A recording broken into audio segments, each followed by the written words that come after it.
Hey, what's up, my friend? Mike Robertson here, and today I want to break down the differences between main lifts and accessory lifts.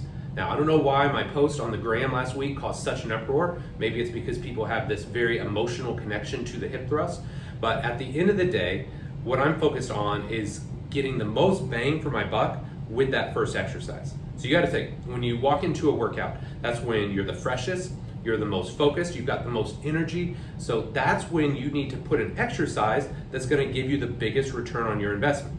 And regardless of your goals, it could be building muscle, it could be cranking up the metabolism to shed some body fat, or it could be building strength. You need to choose a main lift that's going to give you a massive ROI. So when it comes to picking a main lift, there's not one key indicator. There's not just one thing that's going to say, hey, this is definitely a main lift, right? There's like a bunch of boxes that you can check. And the more boxes I check from this left-hand column, the more likely it is that I'm gonna choose or use that exercise as a main lift. So let's break this down. Number one, a main lift is gonna use more joints than an accessory exercise.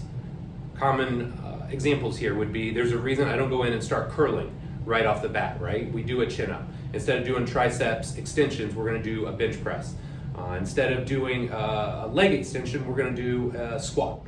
All right, so main lift is going to use more joints. It's also going to use an increased range of motion. So we don't want to use a real short, choppy range of motion. Instead, we want something that's going to go through a full or large range of motion. Again, thinking squat, thinking chin up, thinking pressing variation.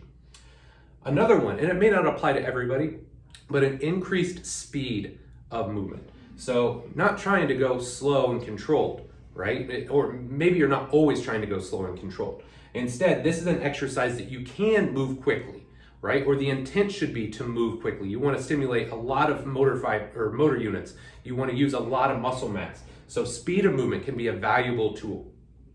Fourth, and this one may be one of the most important, is complexity. All right, you don't want to use really complex exercises at the end of your session. There's a reason that if you're going to power clean, you're going to do it first. You don't want to do it last in your workout because you're tired, coordination is down, your ability to process and skillfully execute movements is going to be less. So if you're going to do a really complex exercise, it's probably going to be a main. A decrease in external stability, right? So this is the difference between free weights and machines. You want to use your free weight exercises first because you have less external stability. You've got to use a lot of muscles to stabilize and control your body to help you produce that movement. Last but not least, I call it load capacity. So, you may not load your squats a ton in a given session or your deadlifts in a given session, but you have the capacity to load. Versus in a lot of our accessory lifts, the ability to load or our loading capacity is less.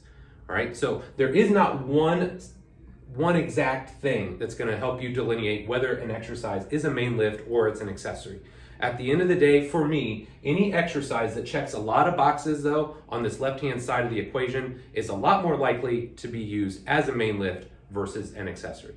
So I hope this helps you out. If you got any other questions, feel free, leave them in the comments below, and I'll do my best to help you out.